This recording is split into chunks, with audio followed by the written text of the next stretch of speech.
2 minutes. 2 minutes to showtime.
All right, welcome everyone to X Squared Radio. We're coming to you live from an undisclosed location east of the Appalachian Mountains.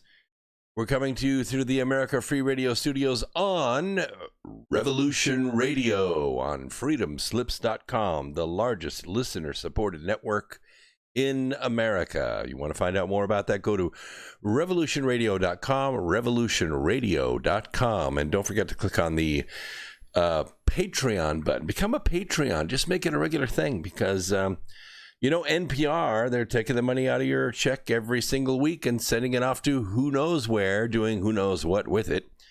You might as well do your part to change the world. It's easy to do right there on the front. Revolutionradio.com. Click on the Patreon button.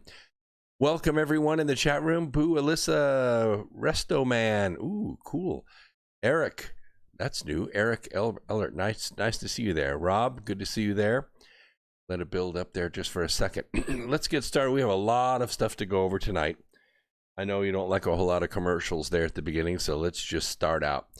America is fast and is furious. Yes, the president of Mexico wants an apology. And he wants information from the United States regarding the Obama administration gun-running program that was putting exotic weapons in the hands of Mexican drug cartels. You know, you don't think that's that big a deal. Like, oh, that was so long ago. That's old news. But the plan, the original plan, I can't imagine sitting around a table going, yeah, this is a great plan. Let's do this. We're going to trace the weapons to the cartels to bring changes. But they very quickly lost control of the guns. They couldn't track them. They forgot to put GPS chips on them. And I guess they didn't realize that no one was there watching. Anyway, what seems serious, according to President Andres Manuel Lopez Obrador, he says, what seems serious to me is that a violation of our sovereignty was carried out, a secret operation. Yeah. And that Mexicans, by the hundreds, were killed with these weapons. How could this be, he said? A government that invades in this way, that flagrantly violates sovereignty, international laws. We have to shine light on this so that an action of this type will never be carried out again. Wow. Sounds like very, very similar language being used by President El Presidente Obrador. He said his government is sending a diplomatic note to bureaucrats in Washington demanding information. He said, Operation Fast and Furious was a strategy created to, let's see here. To assist the Bureau of Alcohol, Tobacco, Firearms, and Explosives to combat Mexican drug cartels. Between 2009 and 2011, the Phoenix Field Division at the ATF would allow and track the illegal sale of approximately 2,000 firearms. 2,000 firearms. These are brand new guns being sold by American gun sellers. The guns were worth roughly $1.5 million. The weapons from Operation Fast and Furious would end up being used to kill hundreds of Mexicans and at least one American, which was U.S. Border Patrol agent Brian Terry in 2010.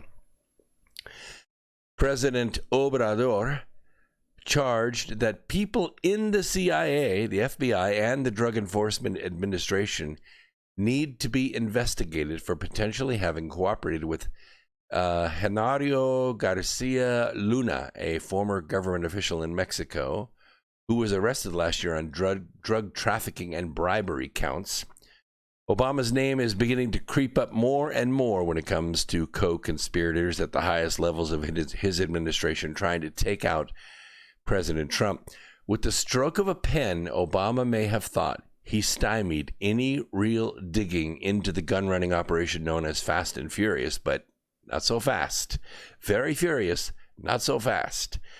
Mexican President Andrés Obrador not only wants an apology from the United States, he's also looking for answers to a lot of questions about the Obama-era operation. Obama previously exerted an executive privilege to withhold Justice Department documents through his then Attorney General, Eric Withholder. He's now, of course, being held in contempt of Congress. Woohoo! Big deal. Like, nothing happens to you in contempt of Congress. Nothing. Let's see here. Under the Obama administration program, the ATF arranged for straw buyers. Those are people that can pass a background check. By the way, it's kind of crazy. In April, they kept records. 6 million in the United States. 6 million background checks to buy firearms. That's a record in 1 month. Just this last month. Anyway, these straw buyers would purchase the guns from American gun stores, who I'm sure were happy to sell $1.5 million worth of firearms. I have said this before, and I will say it again. The all-time world greatest ever gun salesman to ever walk the face of the earth is Barack Hussein Obama. He could sell some guns, couldn't he? Wow. Anyway, they buy the guns, they transfer them to arms traffickers, who would then give them to drug cartels in Mexico. Money made all the way around, right? All your taxpayer money going to good use. Anyway, the ATF would then track down the cartels, but they lost track of the guns, and some were used to kill Americans. The program drew attention in 2010 after, of course, Border Patrol agent Brian Terry was murdered with one of the guns. Guns transferred to Mexico from Fast and Furious were used to kill him, but the government has refused to provide the Terry family with full details of what happened, including Terry's last emails.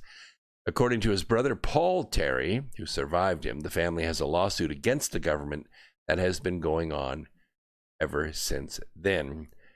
It's pretty crazy, all this stuff.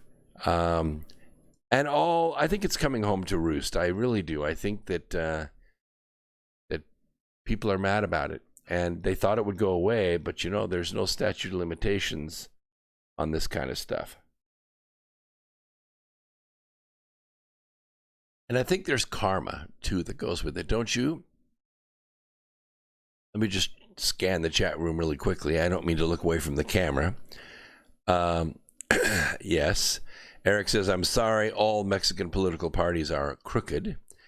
It could be. We watched when President Trump was running. He got the nomination, I believe it was May 26th, 2016. Prior to that, it was Just prior to that, it was Ted Cruz and Mr. Kasich and Donald Trump who were candidates. But during that time, while our political process was going on, it was certainly entertaining, no doubt about that. But in Mexico, there were 100 candidates. They were running for office. 100 of them were gunned down in Mexico. Eric, you're right. I mean, the political parties are corrupt in Mexico. And of course, a lot of these politicians were being supported by the people, and they were campaigning, and they were popular, and they were going to win election. But what they wanted to accomplish was they wanted to get rid of the cartels, and that just wasn't going to happen because there were some things that were going to happen in the very near future, and the cartels wanted to capitalize on it. By the way, thank you very much. Boo gives $5 and asks the question, can Mexico sue Obama and Holder personally? You know, I don't know the answer to that question. I believe that individuals in the administration, it's very difficult to sue them personally because they have a protection based upon their holding of that public office. In other words, in the early forming of the republic, there were a lot of questions about legal action that could be taken against the executive. And the framers decided that the president could not be basically harassed by every district attorney in the entire country. Today we have 2,300 of them, 2,300 district attorneys around the nation. If 1% of them, let's say 23 district attorneys, were to file lawsuits against President Trump and demand that he appear in court or, submit to a deposition, would President Trump be able to get anything done? No, he wouldn't. So what they said was, while you're in office, you're immune from all this. You cannot have any legal action taken against you because you got a job to do. You have a job to do. And they knew what would happen is that parties that didn't want the president to accomplish that job would harass him in the courts. And we have 3 branches of government, yes, but that judiciary is disconnected from the public. They are not typically elected. They're in that position and they serve for life for a reason, so that they cannot be influenced by the mob. They can stick to the rule of law. Unfortunately, the district attorneys are elected, and if they could use the legal system, they would. Look at what the state of New York is trying to do to the Trump administration all the time. They're trying to keep him tied up, distracted. Look what they did to Flynn. I mean, it was insane. They could just financially break you with the judiciary. Now, the answer to Boo's question is once you're out of office, that goes away. That protection from the Constitution goes away. Because after you are out of office, especially in those cabinet positions and the executive itself, you have a sizable pension. Plus, you get $500,000 to speak, around the place. So you got lots of different ways to make money. Look how much money Obama has made since he's been out of the office. It's insane. You have nothing to do except show up at depositions and protect yourself in court. So the answer is yes, they can be sued personally, and they probably are being sued personally. But they have sizable estates that are set up, and there are political action committees and groups and loyalists that work with these people even after they're out of office. Because you know what old politicians do once they're out of office by term limits or otherwise? You know exactly what they do. Yeah, they become lobbyists. You know why? You know why they become lobbyists? Hang on a second. I'll dig for it. I'll just show you. This is why they become lobbyists. If I were to tell you, somebody asked me the other day, hey, you need to raise money for your electric company, just call up Elon Musk. Yeah? Guess what Elon Musk doesn't have? He doesn't have a cell phone. If he does have one, I'll bet you don't have the number. I certainly don't have the number. But former cabinet members have the number. They have the phone number of the people that count inside the Pentagon. They can get Raytheon or Grumman or Boeing. They can get these people those meetings. They have the number, and that's why they become lobbyists. Yeah, well, that's a good point. A lot of people say, yeah, why don't we stop that? Why don't we stop former congressmen and former senators and former cabinet members like Susan Rice and others from being lobbyists? That's a great question. And I think the answer is we should be able to stop them from doing that. Oh, but what are they going to do for a living? You know what? I don't care. I don't care. They should not be able to go back in and use the dirt that they gained while they were in office to open the door for people who will pay them to open that door and make those deals. That's just where I come from. I would call it the End to Lobbying Act. You are banned for 5 years from using your Rolodex and going back to Washington. You should not be able to go inside the Beltway for 5 years. You are out. Go to Oklahoma. Go to Broward County. Go somewhere, but don't show your face back here again. That doesn't happen. What happens is they buy an estate, either at Martha's Vineyard, which is close to Camp David, or at just down the street in Washington. And a lot of their cabinet people, guess what? They still come over. Yeah, they still come over for the game. They tailgate. Yeah, I'm just telling you. That's right. She says the political parties, businesses, and agencies around the world are corrupted by the globalist cabal. No one has a real nation anymore. Have to drain those swamps. Yeah. The question is, where do you stick that nipple? Where do you stick the pump? Guess what's happening, though? You know, back in October, early November, what was filling the news were protests. You remember that? Yeah, Hong Kong. Oh, say, can you see? I mean, it was flag waving and songs and kids choking the streets of Hong Kong, and China was not happy about it. Oh, the same thing was happening in France. You know, in France, when you're a motorist in France, you are required by law to have a safety yellow vest in your vehicle. You know, just in case. It's part of having a driver's license there. If you own a vehicle, you have to have a yellow vest in that vehicle. Because, well, if you have a traffic accident, like I'm sure people in France are not very good drivers. I'm just saying, I'm not making any erroneous claims here.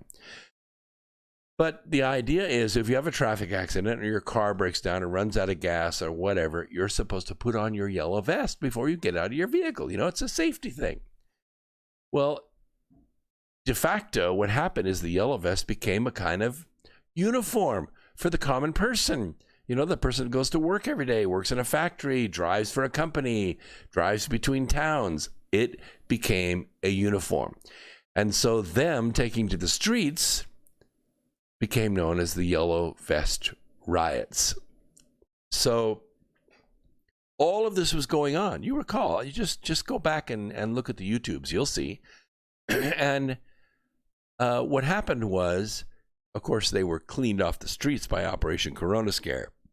Once the virus was released from its cage, and the global media empire was able to, you know, take it to the level of. Has anybody seen the films going around on the web, the clips that were taken from the movie They Live? Remember Roddy Piper's in the movie and he's putting on the special glasses and it allows him to see things.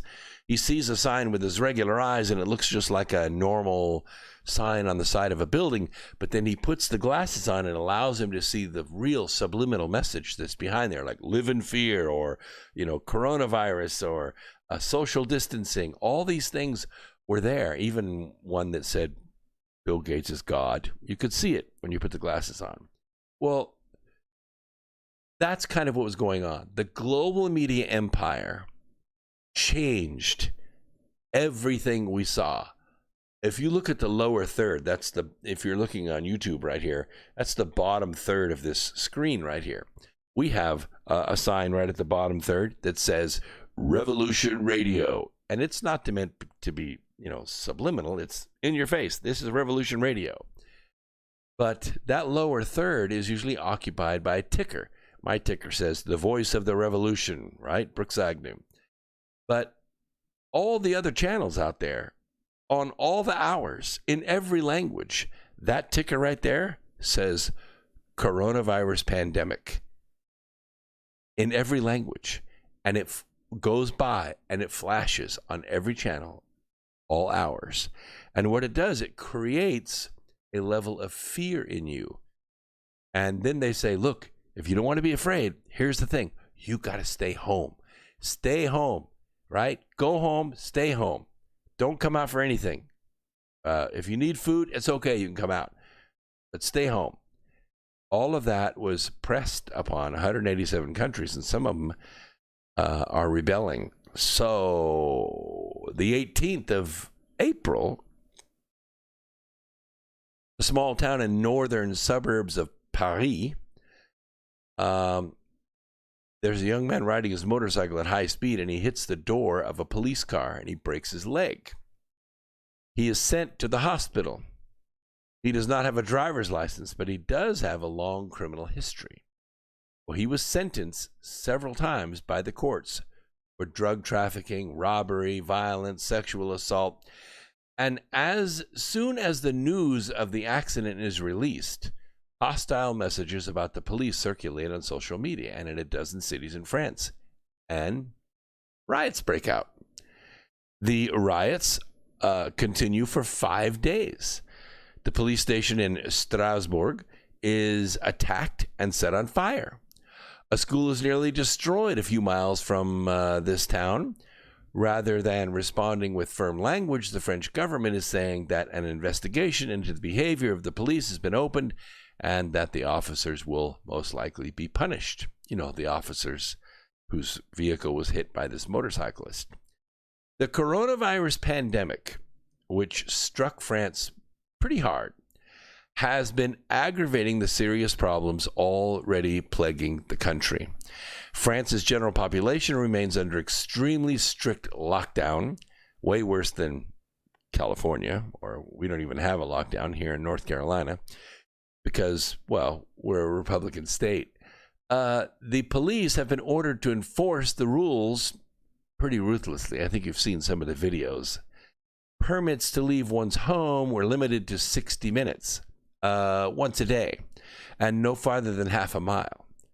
On April 23rd, the Minister of Interior Christophe Castaner said, and I quote, "This is the start of the lockdown. More than 915,000 citations have been handed out.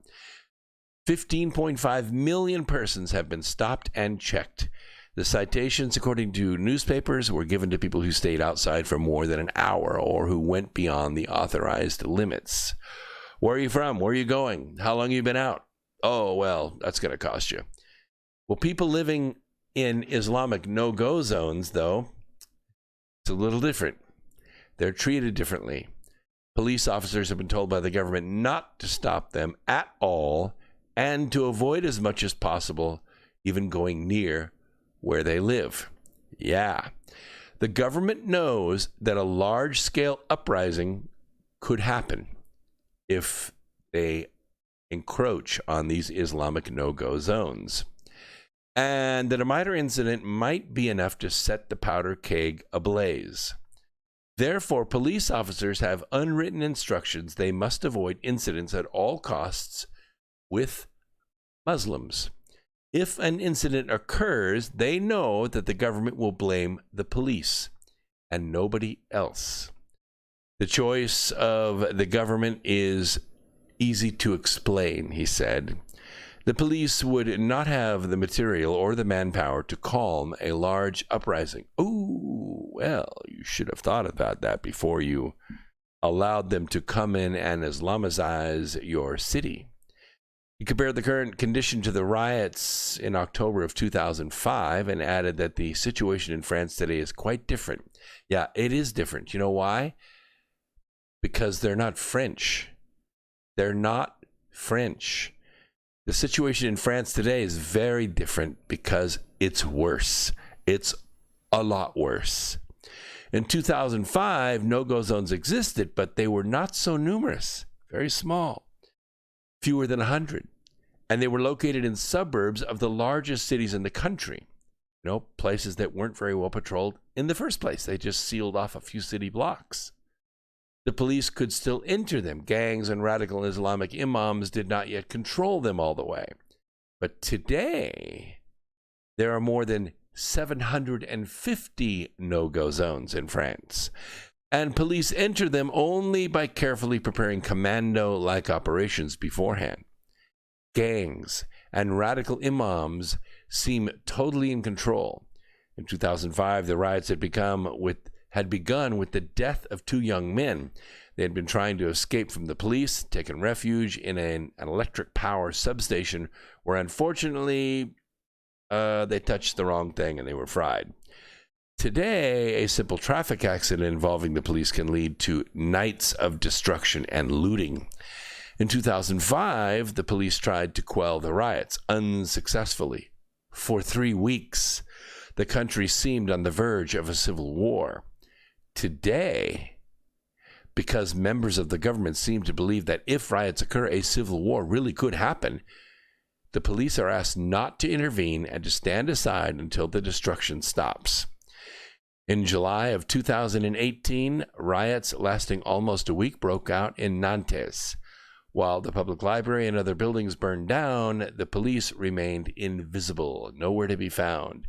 8 months later, in March of 2019, when riots lasting 3 days broke out in Grenoble and hundreds of shops and cars were totally destroyed, the police, again, nowhere to be found. Don't get involved. Don't piss them off. In 2005, the people living in no-go zones were hostile to France. Today, their hostility is much bigger and much more dangerous. And, of course, the no-go zones are armed. They have weapons. Most of the refugees that they freely admitted to come into their country were soldiers.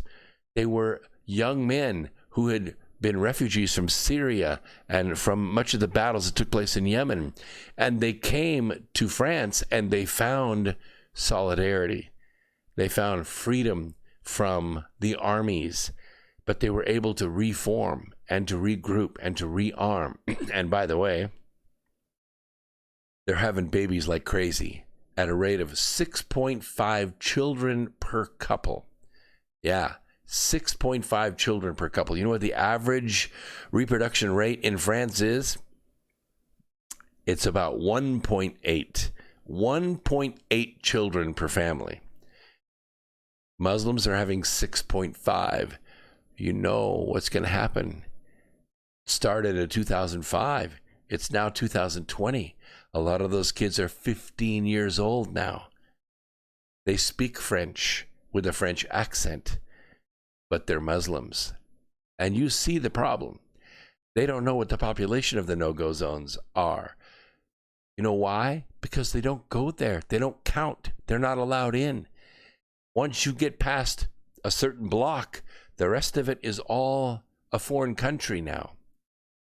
A few months ago, a police officer, Noam Anwar, who infiltrated Islamist circles, he published a book, and the book was called France Must Know. And he said, no-go zones in France, he wrote, are now foreign enclaves on French territory. The gangs operating there, he noted, have formed a parallel economy, and it's based on, not commerce, it's based on human and drug trafficking. Human and drug trafficking. This is where their money comes from. They consider themselves, right now, if you ask them, in the book it says this, and I quote, they consider themselves at war with France and with Western civilizations. That's us. They're at war with us. They act in cooperation with Islamist organizations and define acts of predation and rampage as raids against the infidels, close quote. Anwar concluded that reclaiming these areas today would be very complicated, it'd be very costly, and it would involve calling in the army. You'd have to go street by street. Where did they do that? Where did the French do that? Where did the British do that? Where did the Australians and the Americans and the Germans do that? They did it in Syria. They did it in Yemen. They did it in Iraq. They did it in Afghanistan. And now they have to do it in France. And I'm telling you, as sure as I'm sitting here tonight talking to you on Revolution Radio, they're doing it in the U.S. It's happening in Baltimore, in New York, in Boston, in Los Angeles, in Seattle. They're doing it already in those cities. They're there. There are already places. You and I, we don't go ever again. For years, successive French governments have chosen a policy of willful blindness. Leave them alone. They simply behave as if they do not see what is going on. They do not even try to find solutions. I'm just telling you. You know, I am in the car business. Built cars my entire life, just about. And in doing that, I had to go to Detroit. That's where all the car builders were. Detroit was the highest tech, richest, wealthiest, most technologically advanced city in the world for a long time. Not now. Not now. There are areas surrounding Dearborn, and you ought to know this because the congresswoman from Somalia makes it painfully clear to you, and the congresswoman from Palestine, Rashida Tlaib, she'll let you know right away. That's our land. That's our territory. That belongs to us now. The jihadist attacks of 2015 seemed to be a wake-up call, indicating that maybe an emergency response could be required. A massacre at the headquarters of the, satiric magazine Charlie Hebdo. You remember that? The Charlie Hebdo shoot-up, where the place was shot up, and yeah, it was crazy. That happened January 7th, 2015. And it wasn't as bad as it could have been. It could have been a whole lot worse. A whole lot worse. And he was just a satirist. He was just a cartoonist putting out a paper. Free press and all that. The incident led to a demonstration of more than 1 million people in Paris. 10 months later, on November 13th, a mass shooting at the Bataclan Theater. 89 people shot like fish in a barrel, and dozens injured, and 86 people murdered by a truck ramming in Nice on July 14, 2016. Equally huge shocks, but did not lead to any responses by the government. No response by police, almost no arrests. Soldiers were simply dispatched to patrol the streets and stand guard in front of public buildings, churches, and synagogues. By the way, by then, 40% of France's regular army, they were deployed. Not in Syria. They were deployed in France. They were deployed in France to protect French property. Currently, exempting the no-go zones from a lockdown appears to be the one way the government implicitly admits they're no longer part of a French territory, but they try to maintain a precarious coexistence with them. While they're in two completely different businesses. In one, you can get a pastry. In the other, well, you can probably get anything you want. The riots of April 18th were not supposed to even happen, but guess what? They happened anyway. The government seems to hope that calm will return, but appears afraid of any more riots. When Ramadan began April 24th, and I think what we're in now, like day 20 of Ramadan, Bamathon, it's crazy, like over 200 people killed already. The police were ordered, despite the lockdown, to let Muslims gather to celebrate every evening wherever they want to gather. Linda Cabal, a Muslim police officer, strongly expressed her disagreement. This decision, she said, and I quote, causes a feeling of discrimination toward Christians and Jews who celebrated Lent and then Easter or Passover according to the rules of lockdown. In addition to dangerously encouraging breaking the French Pact of Equality before the law, this decision asks the police to bow down to those to whom Ramadan is an excuse to disturb public tranquility.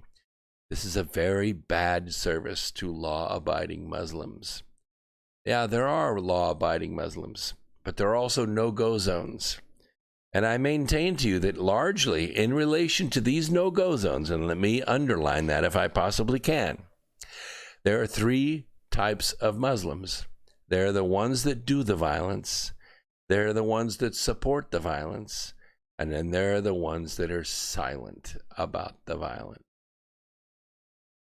On April 13th, the French president, you know, the one that married his elementary school teacher, his elementary school classmate is now his stepson. Anyway, he promised that the country's lockdown would at least partially end on May 11th, which was a couple of days ago. Even though he is aware that the end of the lockdown means going back to big problems. Public transport strike, for instance, had lasted until the pandemic broke out. You remember that was all part of the yellow vest protests. The unions have been calling for strikes as soon as possible. The polls already in January had indicated the French were furious with the government.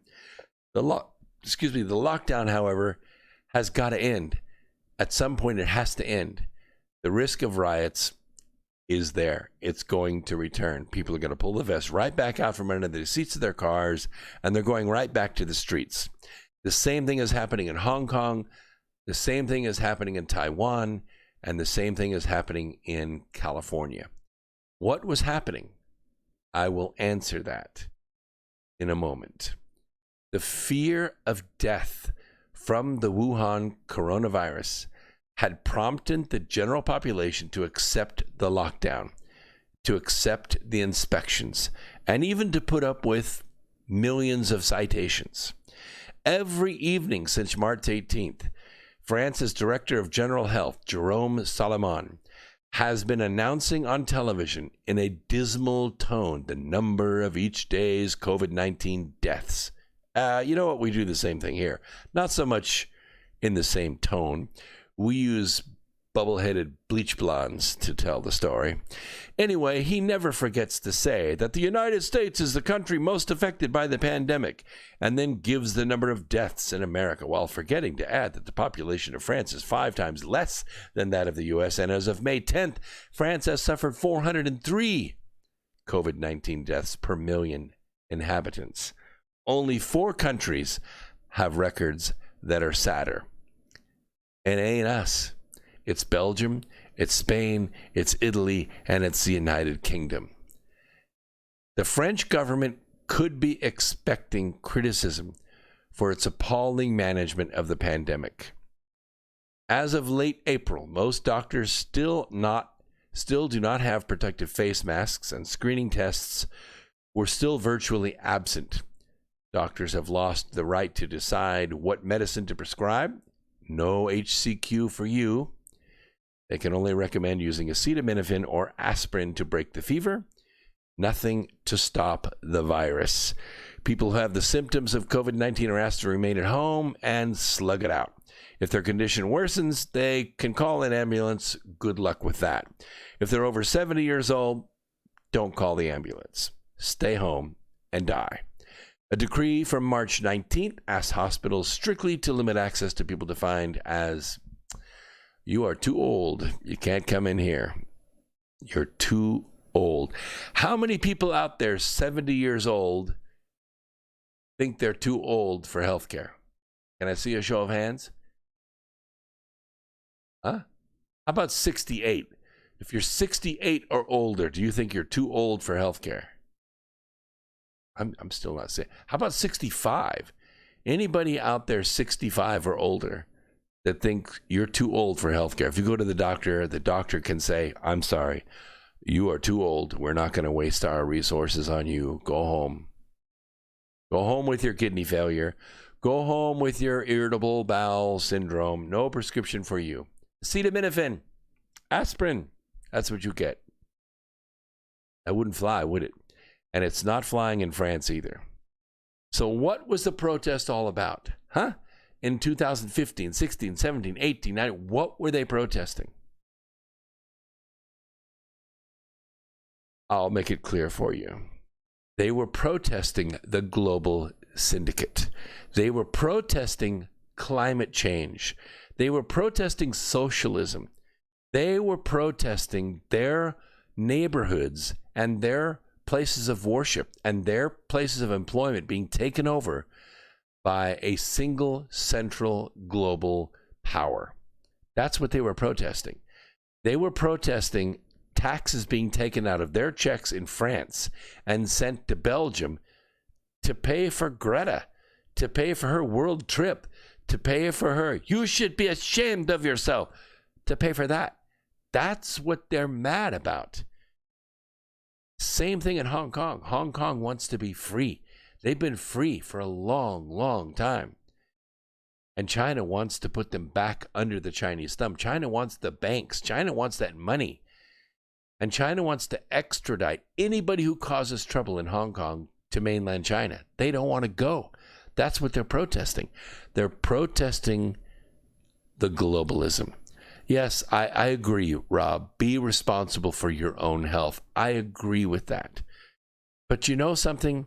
If you are unlucky enough to catch this flu, and your body cannot fight it off quickly, it goes into your lungs, it dives in there like a rugby team, and it starts to beat the hell out of your lungs.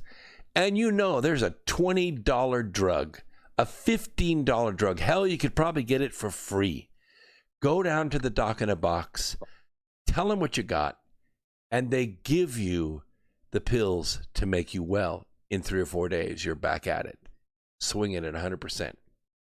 They give you the hydrochloroquine, which knocks the virus. They advise you to take zinc, which breaks down the replication process of the virus. They give you the Z-Pak, which is a broad-spectrum antibiotic that takes care of the pneumonia that's now built up in your lungs, the toxins that are being dumped into your blood system that are killing your kidneys and your liver, and you walk away from it for $15. Yes, you should take care of yourself. You can take vitamin C. There's a lot of things you could do.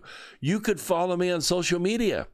That's guaranteed to treat, cure, and prevent the disease of ignorance.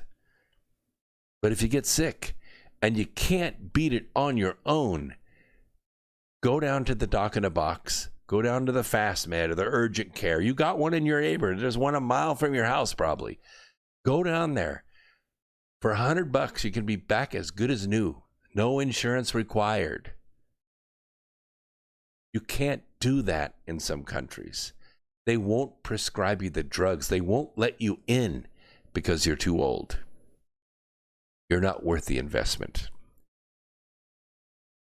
The Global Syndicate wants to reduce the global population. You know that. I know that. And who are the people they want to reduce? They don't want to kill the factory workers off. They don't want to kill the people coming out of high school educated with Common Core. You make a good worker. You make a great team player. You think like us. They want to kill you. They want you to die off. They're just waiting. They're just waiting, just like the ones that have taken over the no-go zones in France. They're just waiting. They're just waiting. 2 months of lockdown will lead to an unprecedented economic crisis that will probably require a couple of years to recover from. Not so much in this country. You know, all those small businesses, they locked the front door, turned the lights off, and walked out. But you know exactly what they can do. They can open the front door, go in, turn the lights back on, and that parking lot will fill up within hours. And the money will begin flowing again. I don't know anybody. There's over 1,000 people at our plant. Yeah, a lot of them want to stay home because there's a check waiting for them and, you know, Netflix binging and beer drinking for a couple of weeks. But that money's going to end. You know what they have? They have a job. We were down to 3.5% unemployment. Our stock market was stronger than it's ever been in history. And it's going to go right back there like a slingshot being let go. Because people are going to go back in, put the key in the door, turn the lights on, and the parking lot's going to fill up. And we're going to say, pandemic, what? What are you talking about? Even if they have to turn the TV off, because that's what's happening. That is what is happening. Of course we see it as a fake. Of course we see it as a fake. Oh, is the virus fake? No, it's not fake. I've had it. Most of my friends have had it. We slugged it out for 3 or 4 or 5 days, coughed for a week or two, and we're done. Now we have the antibodies and we're immune. We don't need a mask. We don't need nothing. But you know, it's kind of interesting to watch the press. You watch the press, watch the conferences, the news, the press releases that they have, you know, out on the lawn where they have the chairs are spaced out and all the news actors are out there. You notice what they look like? Yeah, they all have their masks on. Of course they have their masks on. Well, I say that. Acting Director of National Intelligence, Robert Grenell, he's declassified a list of Obama administration officials involved in the illegal unmasking of General Michael Flynn. Oh, it's big. It's way big. I don't want to spend the entire program on it because everybody is, but this just happened. Attorney General William Barr is now in possession of the list, as are you, and he has the authority to make the document public, and it did. Well, Grenell visited the Justice Department last week. Yeah, this was good. Did you? It was good. You watched it. He delivered the list of Obama administration officials before General Barr announced the dropping of the DOJ case against Flynn. Flynn, of course, pleaded guilty because, you know, they threatened his kid and all that. By the way, the Russian that he was supposedly had caviar with, Sergei Kislyak, they killed him. They killed him. Yeah.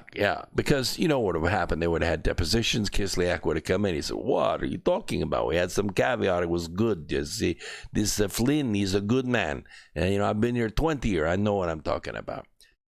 Dead. He's dead. And 6 other Russian diplomats dead. They killed them all. Nobody is there to tell a different story. The Logan Act precludes American citizens from acting on behalf of the U.S. government, but guess what it doesn't do?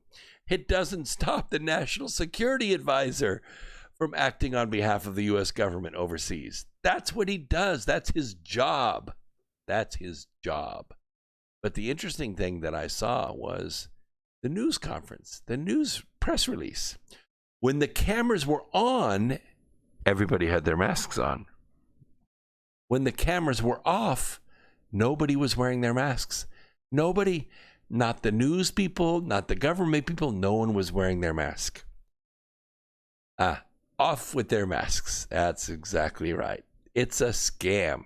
It's a scam. I'll tell you what's not a scam. It's a big deal.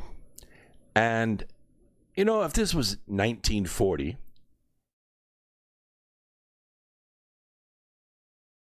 and I was talking to you about the isolationist practices of the United States, because we came out of World War I, guys, we were on our ass.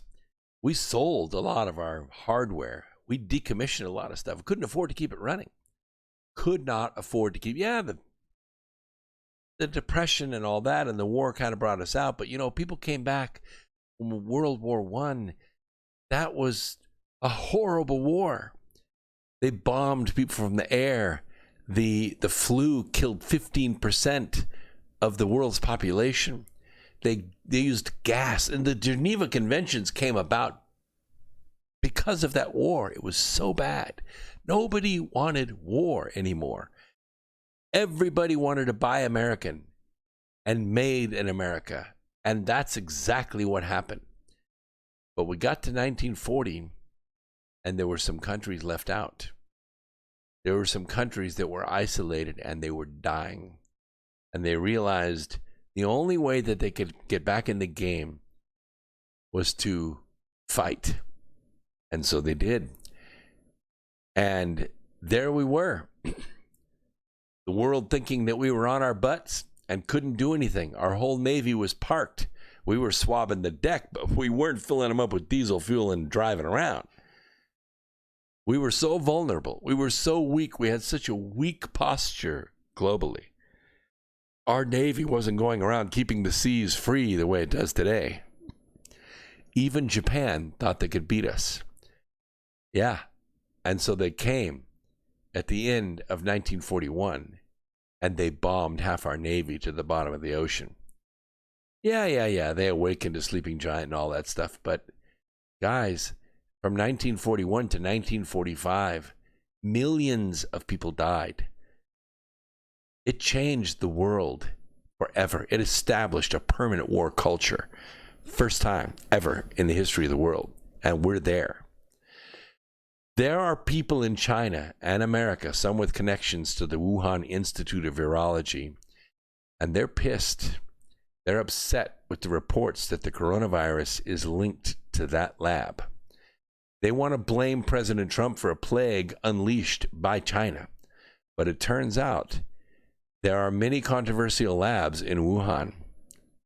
And it's not just the virus. One of those labs in Wuhan, and I've been to Wuhan several times, it's an industrial place. A lot of our parts are made there. Our tools are made there for things that we make out of plastic and metal here in this country. The tooling is made in Wuhan. But there's something else they make there. Oh, you've heard the word, but you don't associate it with Wuhan. And the word is fentanyl. Fentanyl. It is the deadliest drug to ever hit U.S. streets. It's also killing tens of thousands of people, way more than the virus. And it's made in Wuhan. Yes. Let's see. Mexico City, the Los Angeles Times article says this, and I quote, "For drug traffickers interested in getting in on the fentanyl business, all roads once led to Wuhan. Vendors there shipped huge quantities around the world. One of those busts crossing or coming in our ports, there was enough fentanyl in that shipment to kill every single person in the country." Think of that. That's how much of this poison they shipped to our country. And by the way, the biggest customers, they're the Mexican drug cartels. They've embraced the fentanyl in recent years because it is cheaper and easier to produce than heroin. The Chinese government is the world's largest drug dealer, says Senator Tom Cotton. China has allowed fentanyl and other synthetic opioids to pour into the United States like an ocean for years, killing tens of thousands of Americans every single year. We must hold China, currently the world's largest producer of illicit fentanyl, accountable for its role in the trade of this deadly drug. They're still doing it. Yes, the virus came from there. Yes, it's transmitted from one person to another like a plague. Didn't turn out to be as deadly as they thought it was going to be, but it's an inconvenience to be sure, and the global media empire has jumped on the bandwagon because it serves their ends to smash the Trump economy. But now we find our nation engulfed in another made-in-China health crisis. Despite promises from Chinese authorities to crack down on the drug trafficking, nothing has changed. It's all financed and sponsored by the Chinese government. The January 2020 DEA report. Yeah, this is pretty recent. I'm not talking about old news here. This is current stuff. Currently, China remains the primary source of fentanyl and fentanyl-related substances trafficked through international mail and express consignment operations environment. That means that they send you the drug for nothing. You sell the drug, and then you pay for the drug. That's called consignment. You don't have to even have money to buy the drug. That's how badly they want to get it into the country. Another piece of the puzzle may be found in a 2012 news story. It's very haunting. It implicates U.S.-China cooperation in general and medical scientific research. In particular, I got about 3 minutes left in this hour, and then we're going to take a 3-minute break, but we will be back for another hour. An African businessman dealing with China by the name of Ojukwu Emma. He was interviewed by NPR back in 2012, and this is what he said, and I quote, "We find it difficult because of the language barrier. They are not like us. The culture, everything is very different, you understand. The Chinese believe when they cheat people that they are clever. They're not feeling like it's cheating, but they feel it's clever, you understand? When I was doing business in China, we got to the point where, oh, wow, Paul, excellent. $20 in the top chat from Paul, and he says, goal! Oh, fantastic. Thank you. Thank you so much, Paul. All the money that comes in the top chat is going to the North Pole Inner Earth Expedition. It's all staying there. It's all being transferred to that account, and it is building, so I appreciate it very much. Unless we have a guest on, and then what I do is I match your donation, and we give it to the guest, because a lot of these guests are picking crumbs with the sparrows out there with coronavirus, and so we give it to them. Before we take a break, I want you to understand, when I was in China doing business, we were negotiating. And we got to a certain point where I had laid down the law. This is what it's going to be like. You're going to sell me this, and I'm going to sell you that. And the infamous Mr. Xi, not to be mistaken with President Xi, but spelt the same way. The infamous Mr. Xi said, we have a saying in our country, you are too shrewd. Well, I said, well, thank you. Thank you very much. But that's an insult. In China, that's an insult. You are too shrewd, because they weren't clever with me. They weren't clever. I left them in China with their tail between their legs. No, I didn't read The Art of the Deal. I didn't. Under Obama in 2015, the U.S. death rate rose for the first time in a decade. Deaths from drug overdoses were a major part of that rise. Yeah. The worst drug crisis in U.S. history did not get the attention it deserved until President Trump declared war on opioids in October of 2017. Figures show the drug overdose deaths overall rose from 38,329 in 2010, in the middle of the Obama administration, to 70,237 the final year of his administration in 2017, followed by a significant decrease in 2018 to 67,000. It's been going down ever since. We'll take a quick break. We'll be right back after this. Don't go away. More.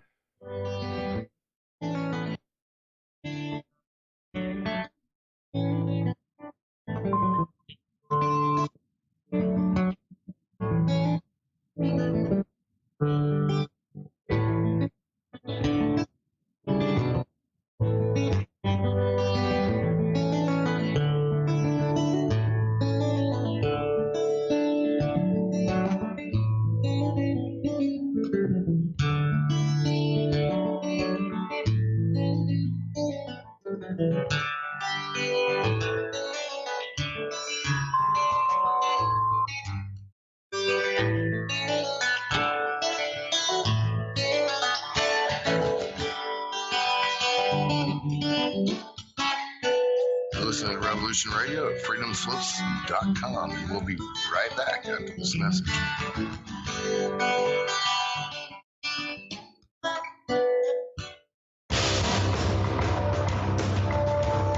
Hello, my name is Mr. Rowe.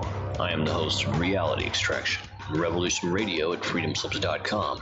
I utilize logic, intellect, and magic to methodically atomize, vivisect, analyze, examine, study, scrutinize, and extract an essence of reality from a fog of illusion and confusion. You can find me on Studio B every Thursday, 1700 hours Pacific Time. That's 8 p.m. Eastern. No topic taboo, no subject too strange. I strive to take a neutral standpoint during the dissection of the topic at hand. That's Reality Extraction with Mr. Rowe on Revolution Radio.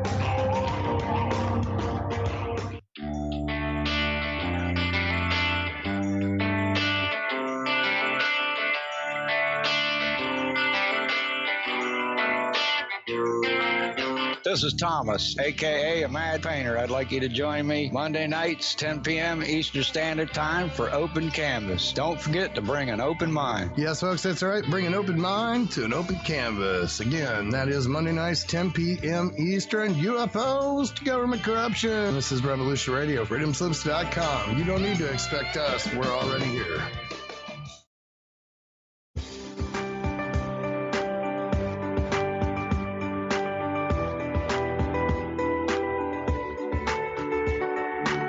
Transcending time and space, let us take you to the place inside your mind where thoughts divide and mysteries unwind. Join us every Monday evening right here on Revolution Radio at freedomslips.com from 8 to 10 p.m. Eastern Time.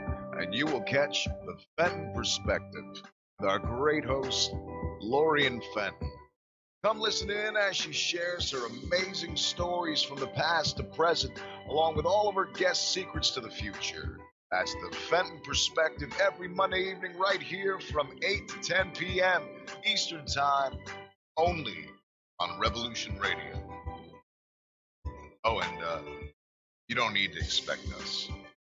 We're already here.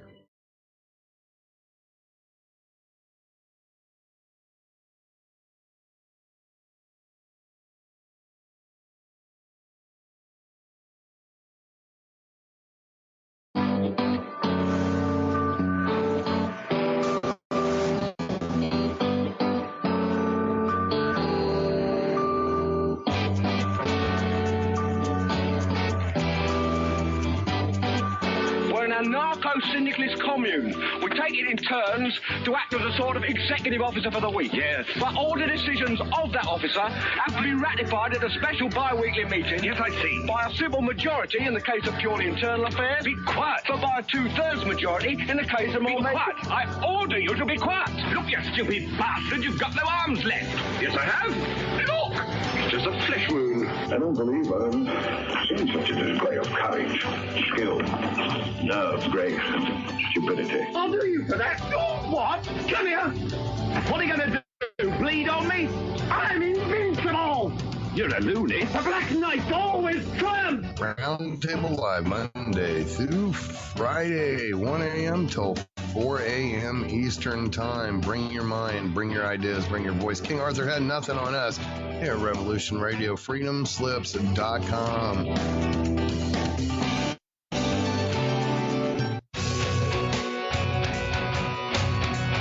All right, thanks for listening while we take that short break here at Revolution Radio, freedomslips.com. And yeah, we're going to get back to your host.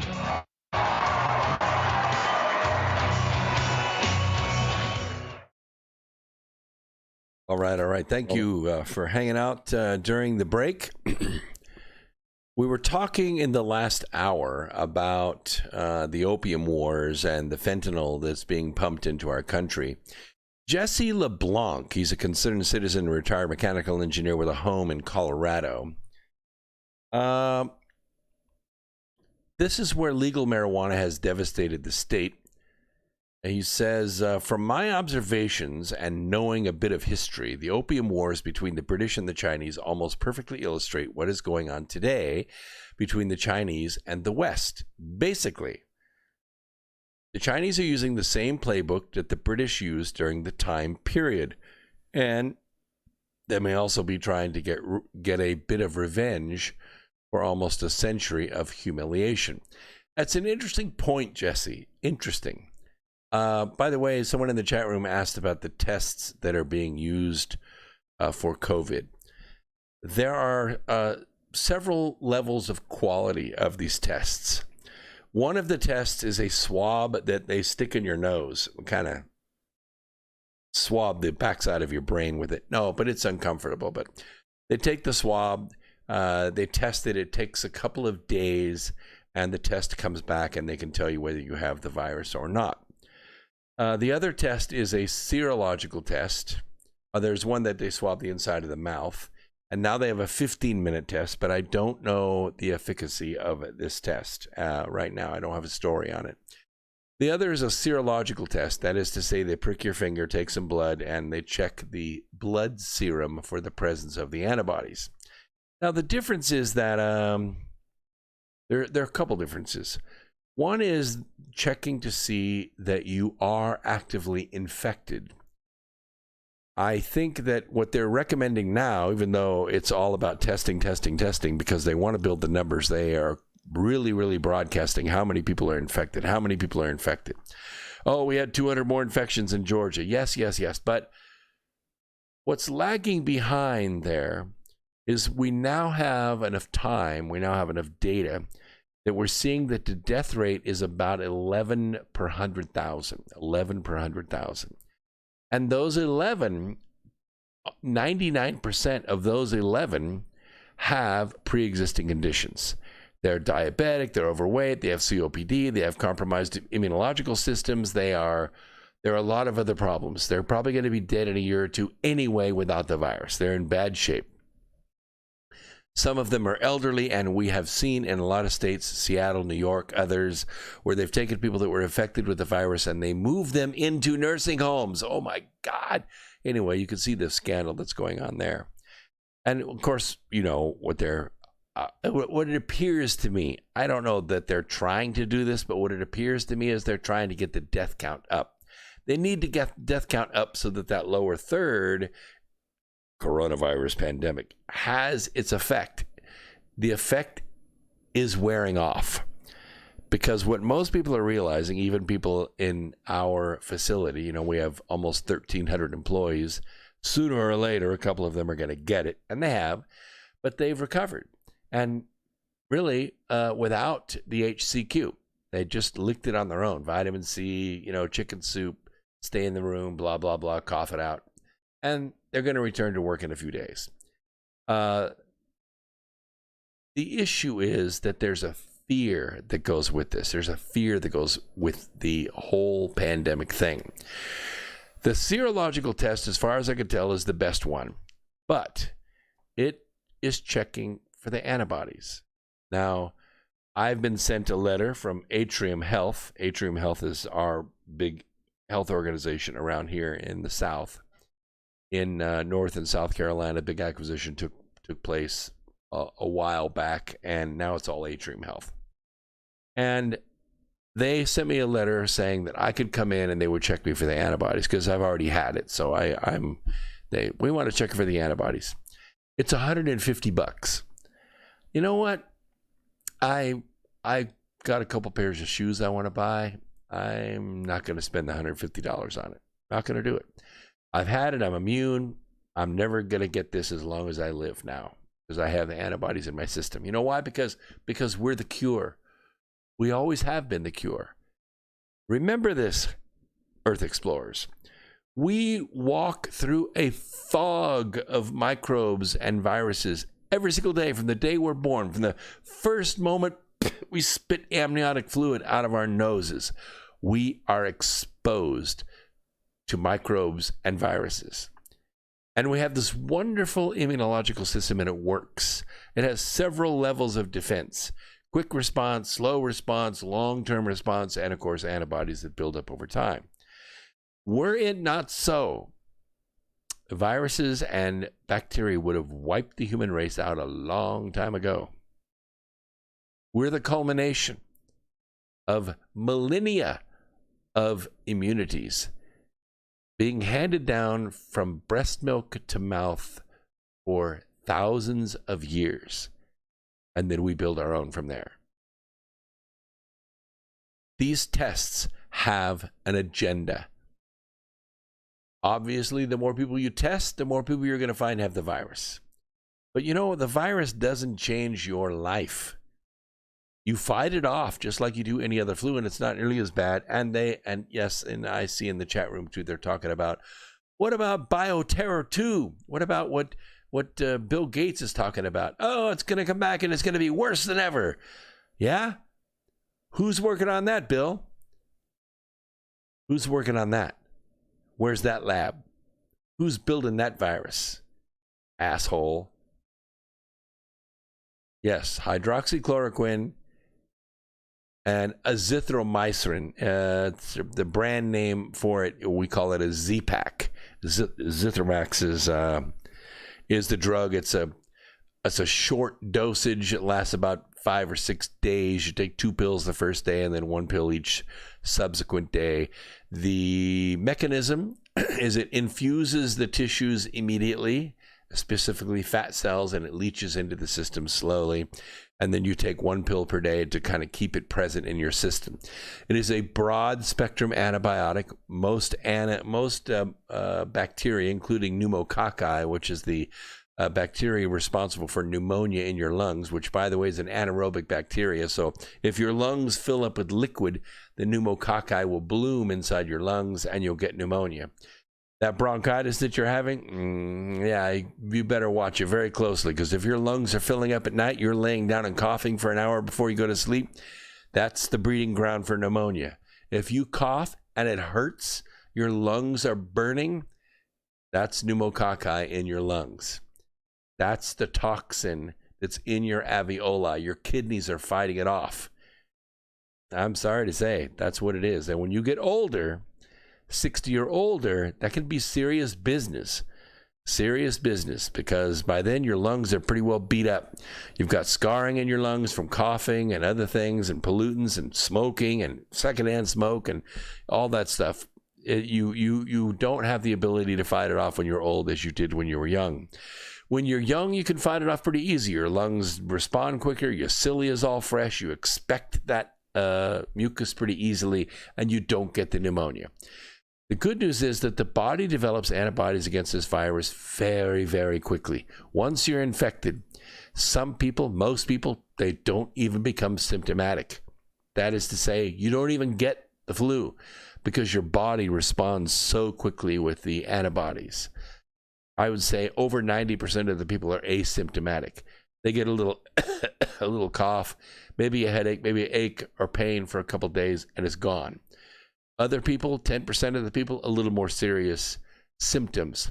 If you get to that point, hydroxychloroquine will crack that thing wide open, and the zinc will help. Now, one thing you can do as a prophylactic, it's cheap and it's effective. Take a couple of grams of vitamin C a day. Don't take my word for it. Take a double PhD from MIT, Dr. Shiva, Ayurveda. He says, take the vitamin C. It's a prophylactic against viruses and microbes. Just do it. It's cheap, you crybaby. Just do it. You can chew it up and swallow it if you can't swallow a pill. But let's get back to this story, because I need to finish this, and then I'm going to pass into the next phase here. You see, there's another book out. It's called The Private Life of Chairman Mao. You remember you probably don't remember Chairman Mao, but the Beatles wrote about him. He was a bad guy. Tens of millions of Chinese wiped out by Chairman Mao. Yeah, the Great Leap Forward, he called it. Mao Zedong. Anyway, it's a book written by his doctor, and it documents Chairman Mao's addiction to sleeping pills. Yeah, all you Ambien takers out there, listen up. He was addicted to sleeping pills.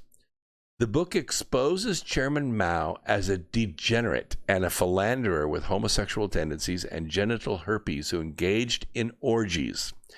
A man devoid of human feeling and capable of love, he nevertheless was a dedicated communist with an understanding of Marxist dialects, and he knew how to unleash the energies of the people through socialism.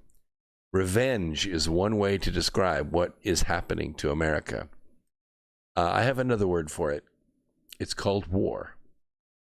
Yeah, you better get used to the sound of it, because it ain't going away anytime soon.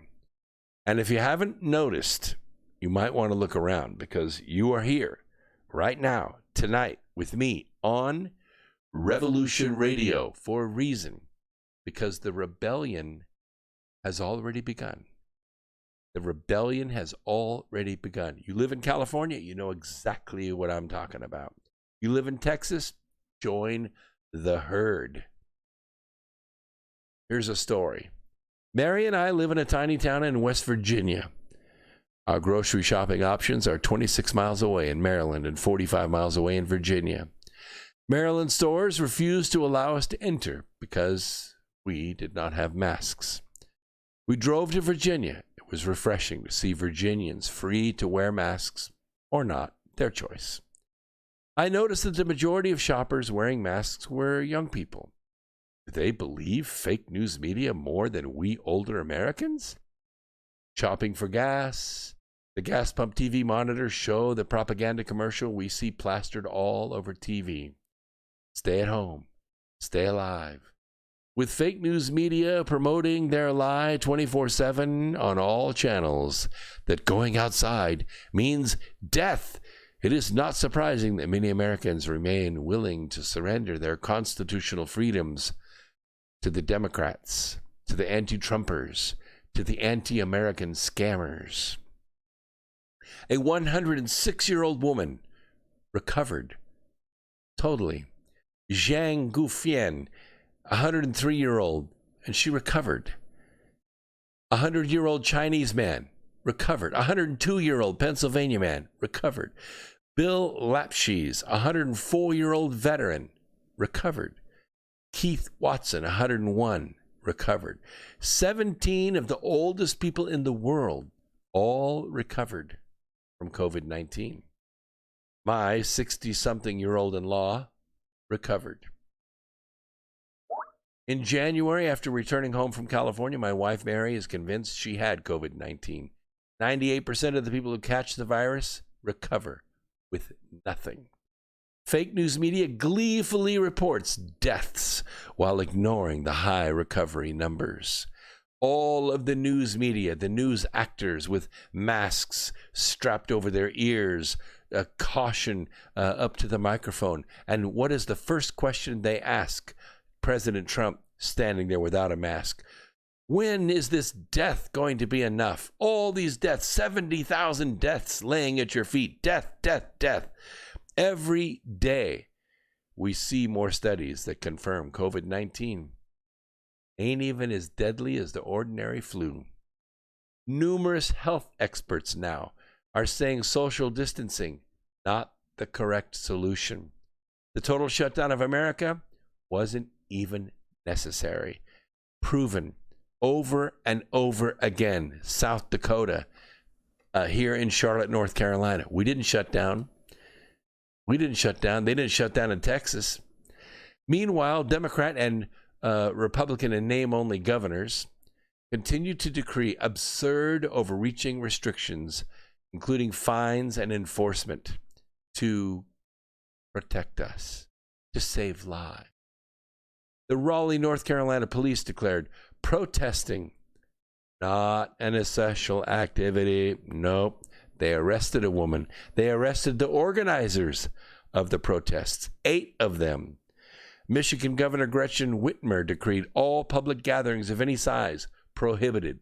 Bam. Guess what that does? The foundational right to peaceably assemble. You know, the British tried that. Yeah, in 1775. In some states, residents are not allowed to visit friends or relatives. People with more than one home, they're banned from traveling between them. Big box stores can't sell carpet, seeds, U.S. flags, paint, chocolate. Chocolate. Can you imagine that? Not selling chocolate. A paddle boarder. Let's see. He was out on the water by himself, arrested in Malibu. In California, police gave $1,000 tickets to people watching the sunset in their cars. Various states, the freedom to worship God in your car, in parking lots, banned, fined. A threat by the city of Los Angeles scared the crap out of me, he said, as it should every American.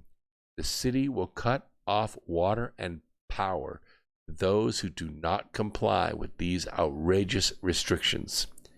Guess what, folks? You don't live in America anymore. The U.S. Constitution is a sacred document that has been protecting our freedom since our founding. It is intolerable that these governors can decree it null and void by simply saying they're doing it for our own good. This guy says, as my late mama would say, help us, Lord Jesus. In my tiny West Virginia town, he writes, we enjoyed a beautiful sunny day. 2 moms walked side by side, pushing their babies in strollers. I heard laughter and yells from kids at the schoolyard playing games and basketball. 6 motorcyclists had lunch beside the main road through town.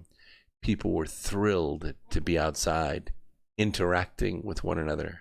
Governors insisting on keeping Americans in cages is not sustainable. But the greater question is, why are the Democrat governors so hell-bent on doing it? Why do 24 states insist on staying closed down past the election? Clearly, The lockdown is no longer about protecting us from this virus. They relish having total control of every aspect of our lives. And let us not forget that Hillary Care would have denied health care to gun owners. Oh, yeah. Ponder what your life would be like if Democrats won in 2016. Ponder what your life would be like if the Democrats win in 2020. He said, I repeatedly find myself asking, what the hell is wrong with Democrats and the American left? Why is everything they want harmful to American citizens? Why is their thinking so dramatically different from that of Americans? I realized they have globalist and progressive agendas. But still, why are they obsessed with killing as many American babies as possible, even after they are born? Democrats and the American left claim to be the advocates for LGBTQ, whatever the alphabet is now. Why do they praise Islam, which advocates the killing of homosexuals, and despise Christianity, which courts them with love? Fake news media and Democrats scared America into a total shutdown. And then Democrats in Congress refused to sign on to coronavirus relief checks for suffering Americans unless they were allowed to include funding for their pet projects unrelated to the shutdown or the virus. I mean, have you seen the $1.8 trillion budget that Nancy Pelosi has submitted?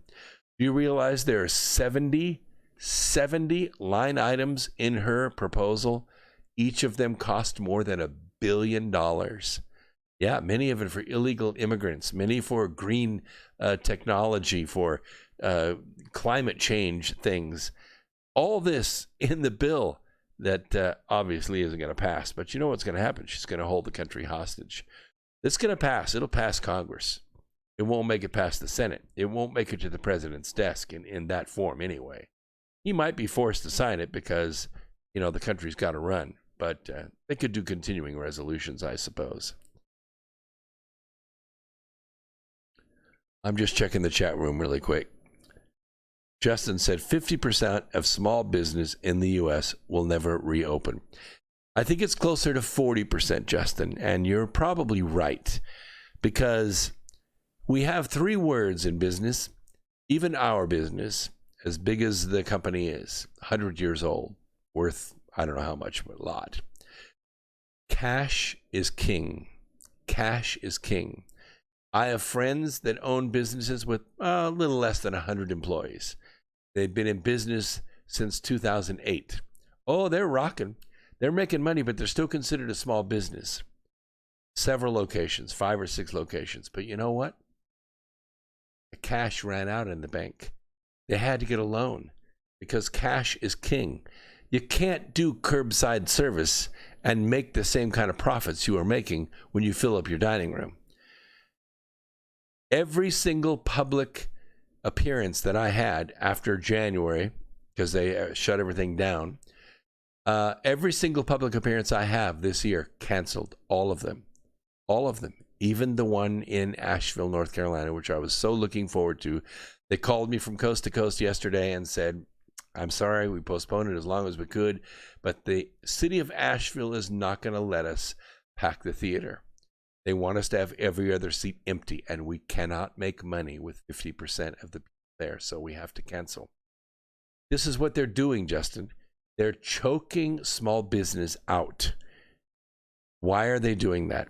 Because they want the employees that worked at that business to be dependent upon the government. That's why the checks go out. That's why the checks go out. What they're doing is they're setting the hook. They're setting the hook. And then they have their spokespeople going out. Look, we want to give you a basic check.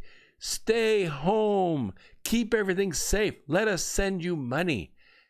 You know what we're facing in our company right now? Yeah, we have 1,300 employees. There are a lot of companies around here that have that many employees. 22% absentee. 22% absentee. No, they're not sick. They don't have the virus. They have something much worse. They have a needle in their arm. It's called a federal check. They got a federal check. They're making $600 a week more to stay home. To stay home.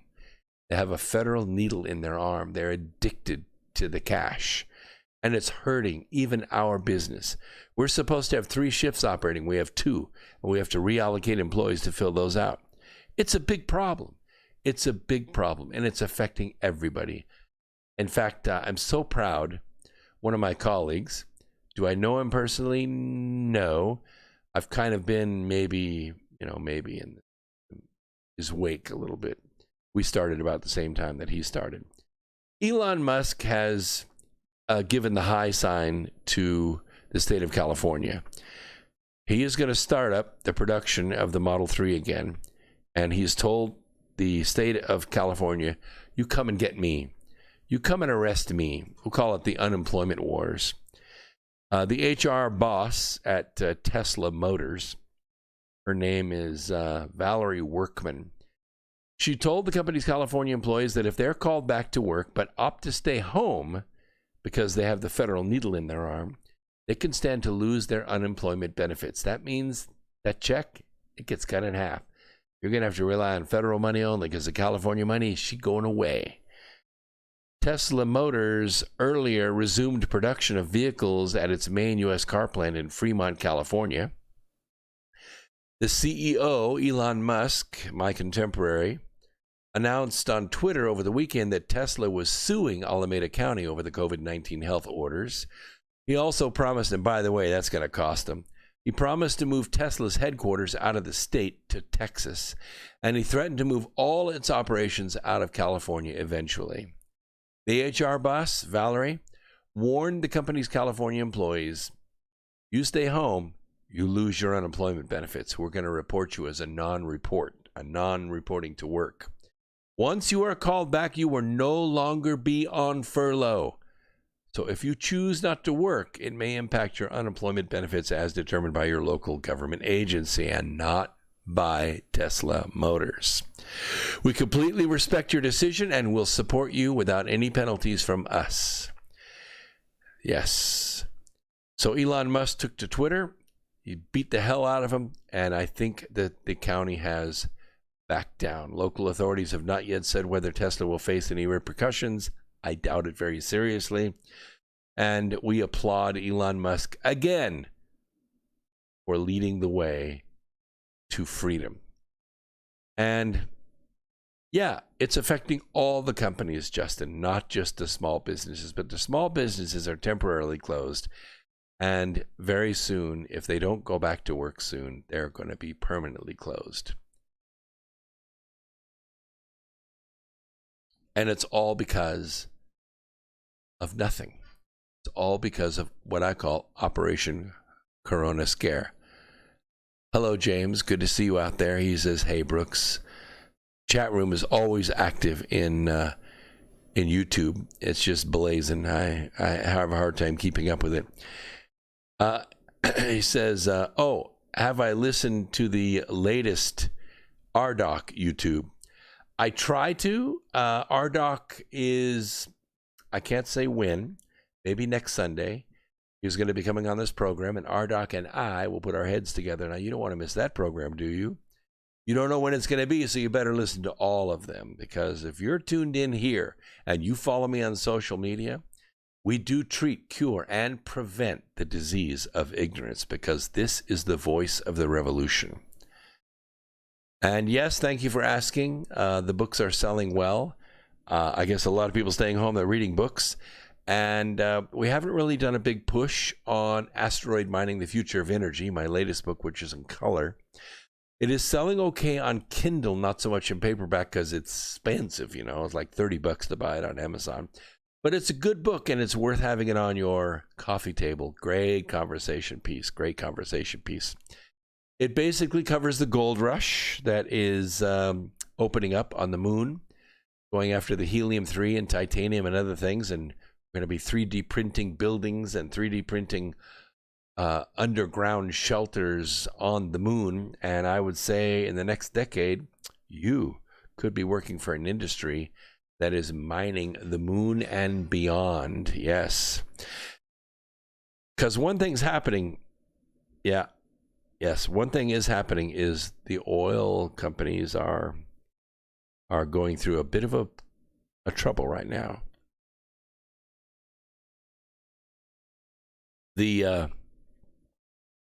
If you haven't gassed up your vehicle lately because you've been locked at home, you won't know this, but gas prices are down about 50% from where they were this time last year. This is good. It's good, but it has far-reaching effects. Yes, it keeps inflation down in our country because transportation costs are lowered and the price to fabricate things like everything from plastic bottles to packaging to ink, all that goes down because the price of oil per barrel has gone down. Why? Because they overproduced, and then they took all the cars off the road, and they shut down all the factories, and a lot of trucking companies are having a hard time. They have canceled their orders for new tractor-trailer rigs because stuff isn't shipping. No one's moving. Factories are not running, and so not that much is moving. And so what's happened is it's created an oil glut. And it is true that Saudi Arabia has been able to gain some temporary advantage in the key Asian export markets as its shipments to China more than doubled in April to 2.2 million barrels a day, and also to India, 1.1 million barrels a day. That's a good thing. However, as much as any other factor that might endure was a product of Saudi slashing its official selling prices for April crude sales to some of the lowest levels in a long time. Some of the lowest levels in your lifetime. Maybe not in my lifetime because I'm old, but in your lifetime, low. And they've done it to undercut their rivals, and their rivals are like Russia and the United States. But even this very slight victory, it has already been jeopardized by an indication that the scale of the trouble into which the House of Saud has placed Saudi Arabia, it is truly monumental. They're not going to be buying any Lamborghinis this year, I can tell you that. Last week saw massive economic pressure from which forced the Saudis into increasing the June delivery price for its Arab Light crude. It's going to go up about $1.40 per barrel. Not a huge amount, but enough. And it's still at a discount of $5.90 to the Oman-Dubai benchmark. But Saudi Arabia did this because cash is king. Remember I told you cash is king. Their finances are made worse now that they are at the end of the kingdom's previous attempt to destroy the U.S. shale industry. Didn't work. Our shale industry boomed. Not so much on the oil.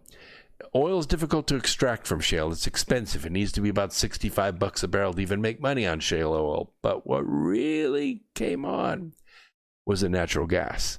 Oh yeah. You see, when you drill into the shale and you frack the shale, you release natural gas. And one of the things the United States has been doing for the last 3 years, we've been building pipelines like crazy. Not oil pipelines, natural gas pipelines. You know why? Because inside the United States, it's not really profitable to truck natural gas. So when the natural gas is discovered, they cap it off. They cap it off.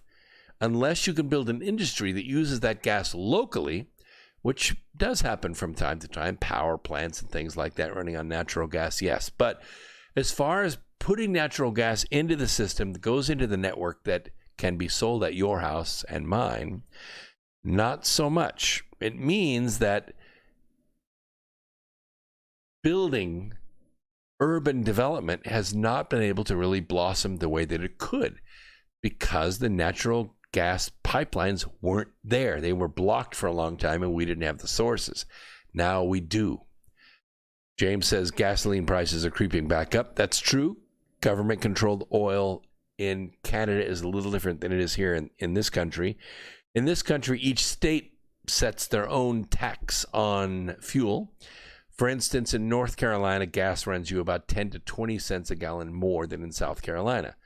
Got news for you guys. South Carolina is only 50 miles away, and I drive there every day. So when I go down there, guess what I do before I turn around and come back? I fill up my tank. Yep. It doesn't cost me $40 a tank anymore. It's now $20 a tank. I like it. I like it. I'm able to buy things like toolbox organizers for my new toolbox that I just bought. Yeah. But this is what's happening in Saudi Arabia. And the problem is that if Saudi Arabia gets in big financial trouble, you know who's going to move in and take it over. Nope. Not going to be us. Going to be China. That's correct. You see, back then, Saudi had record high foreign assets reserves of about $737 billion. That's going back to 2014 when things were really rocking and oil was really at its highest point, and it was the price of oil was a weapon of war. Allowing it really had room to maneuver, okay? But now it doesn't have that. Despite this relatively positive backdrop to Saudi's 2014 to 2016 oil price war against U.S. shale, OPEC member states lost a collective $450 billion in oil revenues. And guess what it came from? It came from us. That's right. We glutted the market. We became our own supplier of fuel. Saudi Arabia itself moved from a budget surplus to a then record high deficit. You know, they don't say that word very much over there. Well, they do now, but they haven't in a long, long time. The record high deficit was 2015, $98 billion.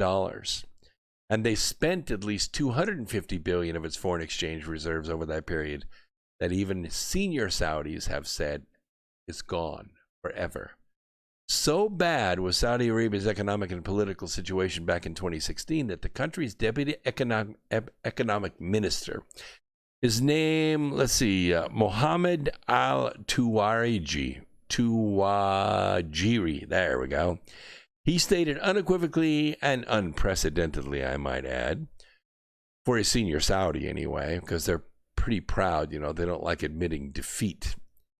If Saudi Arabia does not take any reform measures, and if the global economy stays the same, we're doomed to bankruptcy in 3 to 4 years.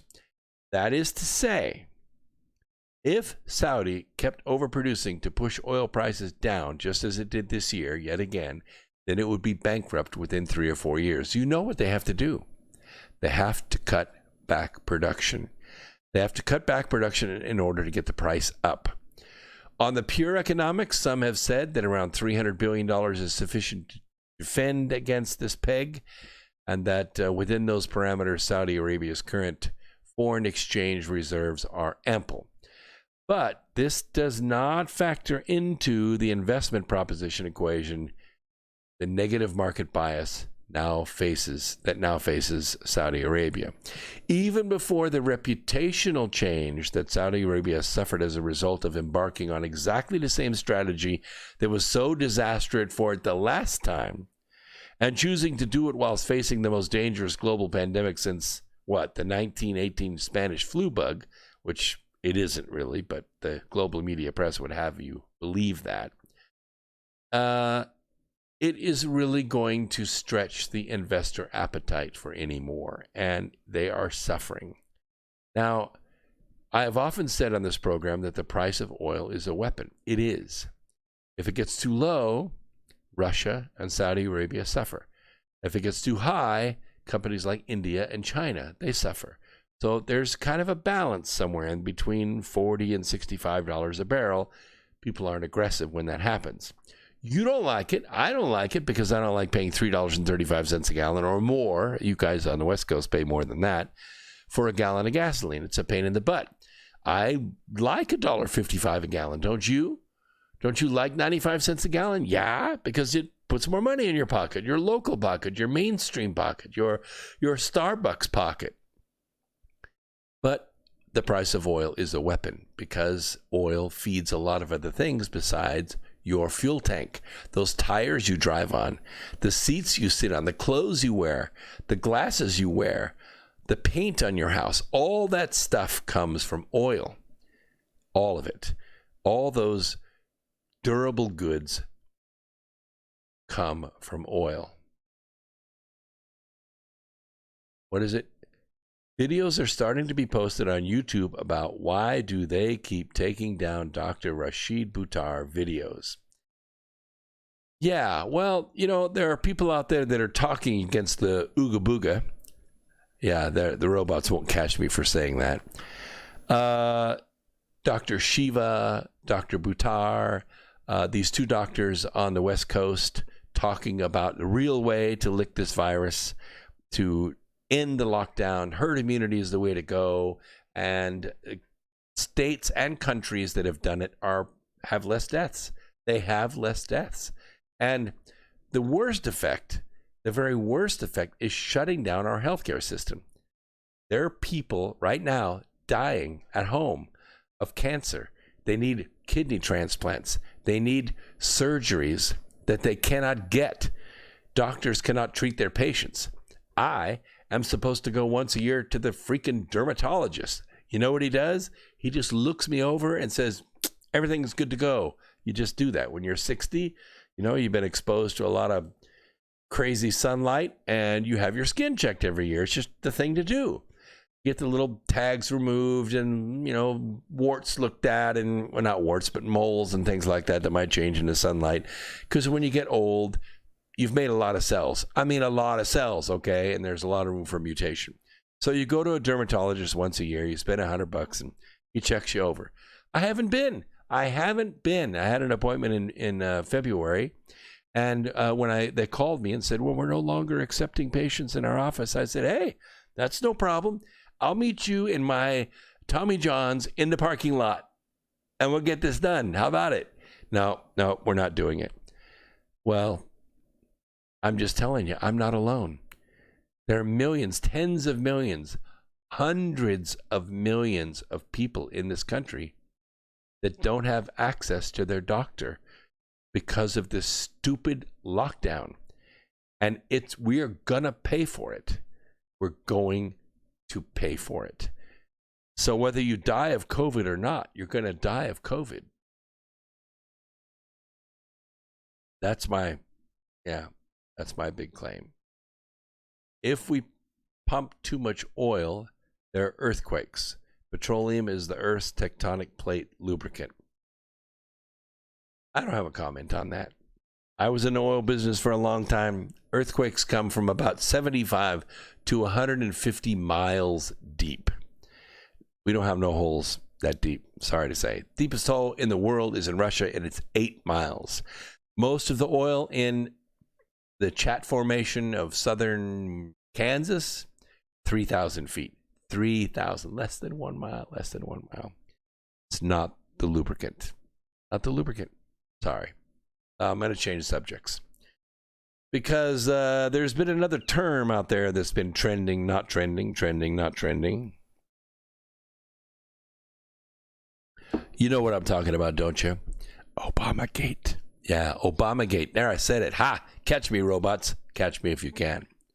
When former President Barack Obama told supporters last week that the Justice Department's decision to drop the case against former White House National Security Advisor Mike Flynn is a, quote, threat to the rule of law, he was relying wholly on the fiction willingly propagated for years by pliant media that the Russia-Trump collusion probe launched by his administration was lawful and legitimate, but it was not. It was illegal. And lots of people are going to go to jail over this one. Lots of people you know. Lots of people everybody knows. Is it going to be disruptive to our republic? No, I don't think so. In fact, I think exercising the rule of law in this respect will actually save the republic. Can I see by a show of hands out there how many people have faith in the rule of law of America? That's what I thought. Now, what does that mean? The highways and byways are pretty well managed. Yes, the rule of law. The revenuers are out there making sure everybody drives the speed limit. Yes, the courtrooms are still operating. All that's still good. Two-tiered justice system. Yes, exactly right. Some people have to obey the law. Other people do not have to obey the law. This is the peace, mercy, justice war cycle. Peace, mercy, justice, war. Let's just start with war over here on the side. War happens. It's terrible. Nobody likes it. It's over. And what happens? Victory and peace. Peace exists for a period of time, and we extend mercy to people. We're merciful. We're merciful because we remember the war. But memories grow old, histories get rewritten, and people begin to break the law. And then we go to justice. We need to apply justice so that people that break the law go to jail. But what happens if the justice system is denied? Exactly right. What happens when justice is denied, eventually it leads to war again. So war is just justice denied. It is. Because if we had justice, there wouldn't be a war. If we had justice on this fentanyl being pumped into our country by China, we won't have a war. If we were arresting the people that are on that list, I think there's 31 of them that unmasked Michael Flynn's name and dug into the national security business of the United States of America for political gain. Why in the world some of these people even want that information, I have no idea. Why would Vice President Joe Biden need to unmask Michael Flynn's name from the incoming administration? For politics. Yes, Civil War. Exactly right. Free messenger. What's that? Oh, free MPG. I like it. That's a good handle. Yes, it is a civil war. 24 states want to stay closed. 26 states want to open. Criminals in every single state and all the way up to the federal government, thousands of them go free. They take your money, they buy their mansions and their boats and their several airplanes, and they have their human trafficking and their drugs and their cosmetic surgery, and they look beautiful and they make movies and they write books and they go to talk shows, but they live a different life than you and me. Because if we tried that, we'd go to jail. Yes, that's exactly right. The law would take us down, and it should take us down. That's one of the reasons why a lot of us obey the law. The others of us are spontaneously good people. But this is to be expected, you see.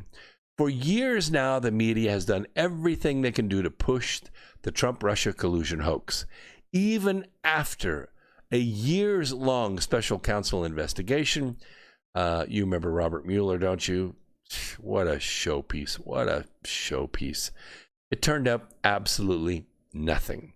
Using the complexity of the scheme to hide the greatest political scandal of our time in plain sight. A key aspect of that scheme was, and it still is, to make the case against Michael Flynn appear legitimate. But it wasn't. It wasn't. Flynn faced trumped-up charges that he misled FBI agents about conversations he had with then Russian ambassador Sergei Kislyak. Well, they couldn't do anything to verify it because they killed him. They killed Kislyak. Been in Washington for over 2 decades. He was a fixture. He was a wise, old, former bureaucrat, but he was a fixture in Washington. Everybody knew him. Some people liked him. Other people respected him. Yes, it was Russia first. Of course it was Russia first. Why would you blame him for that? Why would you blame him for that? But you can't have caviar with a guy at the UN buffet and then kill him. That is just not the way we do business. Well, it is the way the Global Syndicate does business. The Obama administration already knew about the conversation with Kislyak because they recorded it. They wiretapped him. And thanks to a series of investigations, it spun out of the Crossfire Hurricane counterintelligence probe of the Trump campaign. Crossfire Hurricane was an actual operation. It launched way earlier than the summer of 2016. It got its name in the summer of 2016, but it launched earlier than that. You remember when Trump became the candidate? I do, because it was the day before my birthday, May 26th. Yeah, well, the wiretapping occurred months before that. Yes, it also occurred in the Cruz campaign. It also occurred in the Kasich campaign. Oh, we don't talk about that because they didn't win the nomination. But they were covering all the bases. They had spies, physical spies, in their operations. It was a bogus investigation based on the Steele dossier, Christopher Steele. I always thought that was a great name. They couldn't take Remington Steele. That was already taken. But Christopher Steele is a good name for a spy. Could have been his mother.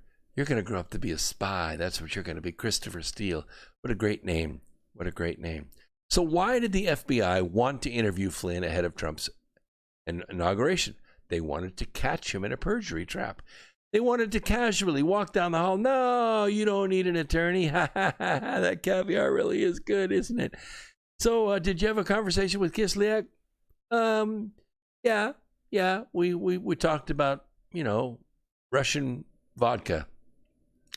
I don't need a lawyer, do I? No, you don't need a lawyer. Everything's cool, man. Everything's cool. We're all on the same side. But they wiretapped that conversation. They recorded. They knew what they talked about. And they said he lied. Well, he wasn't under oath. Yeah, but he lied. Well, so the freak what? Adam Schiff lies every time he opens his pie hole.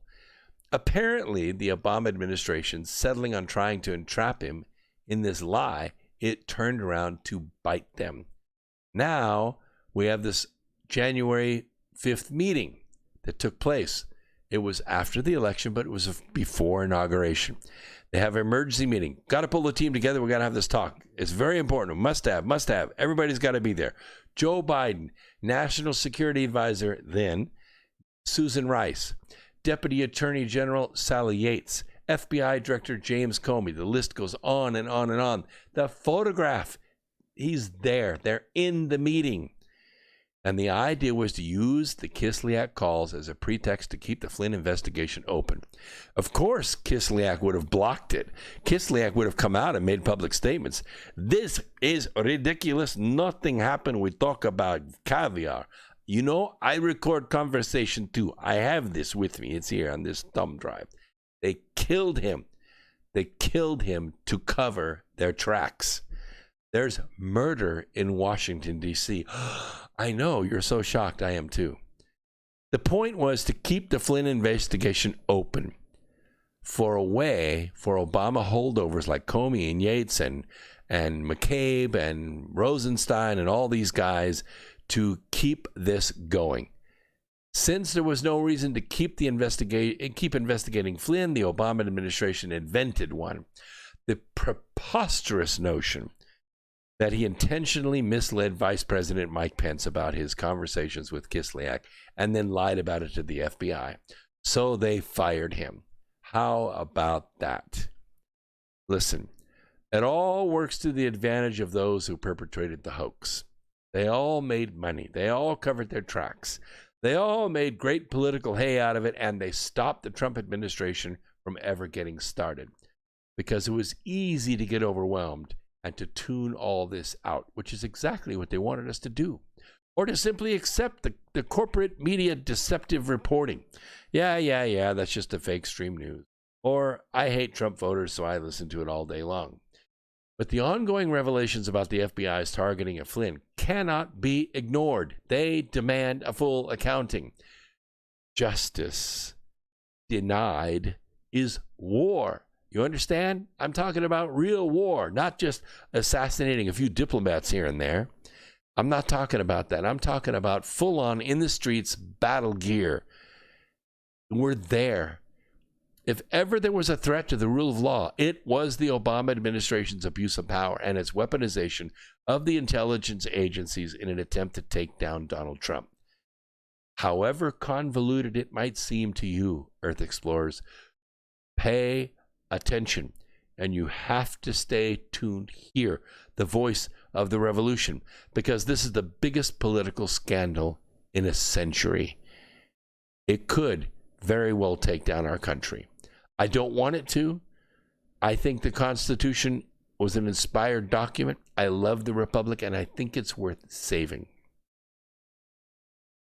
But I'm worried about it. If we bury this, if we don't keep this plodding forward and root out this cancer, I fear its roots will go so deep into the agencies, departments, bureaus, and administrations of our republic, not just on the federal level, all the way to the state level. Open your eyes and look. 24 governors are following orders. 24 governors took foreign money. They took billionaire money from political action committees like Destroy Disinfo or Free Speech, from Soros, from Steyer, from Bloomberg, from Gates, from Big Pharma. They took the money. They're owned. They're compromised. Look what's happening. It's happening in your state. California, open your eyes. Ohio, Virginia, Wisconsin. Wisconsin was a tremendous race. Wow. A Republican won that race by a wide margin. The one in California was a little closer, but these are types and shadows of things to come, Earth Explorers. Trust me. And watch your eyes. And remember, cash is king. So when this check comes, don't run to the mall right away. You can spend some of it. You need to stimulate the economy. Put that cash in a cigar box at home. Buy a couple silver bars.